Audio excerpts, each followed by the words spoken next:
అంగన్వాడీలకు assembly జరిగినప్పుడల్లా assembly stall చేస్తాం, గట్టిగా అసెంబ్లీలో నిలదీస్తాం, అసెంబ్లీ అయిపోయిన వెంటనే అదుగో ఇస్తామంటారు, జీతాలు అదుగో పెంచుతామంటారు. ఇవాళటికి కూడా అదిగో ఇదిగో అంటున్నారు కానీ వాళ్ళ జీతాల గురించి మాత్రం పట్టించుకునే పరిస్థితి కనపడటంలా. నిరుద్యోగులకి వయో పరిమితి పెంచుతామన్నారు, 15 నెలలైంది, వయో పరిమితి పెంచిన పాపాన పోల.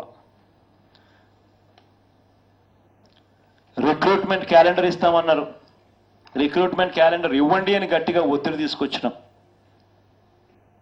ఇంతవరకు రిక్రూట్మెంట్ క్యాలెండర్ లేదు.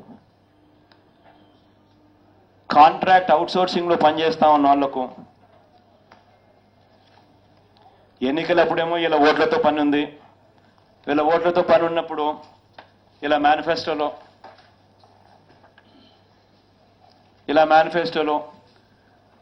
ప్రతి సంవత్సరం రిక్రూట్మెంట్ క్యాలెండర్ వర్తింపజేస్తాం, నిర్ణీత సమయాలలో ఉద్యోగ నియామకాలు జరిగే విధంగా చర్యలు తీసుకుంటామంటారు, తర్వాత పట్టించుకోరు.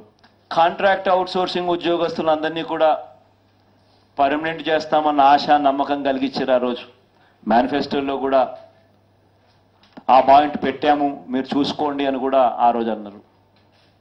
ఈరోజేమో పరిశీలిస్తామన్నాం తప్ప మేమెప్పుడు చెప్పాము ఉద్యోగాలు పర్మనెంట్ చేస్తామని అంటున్నారు.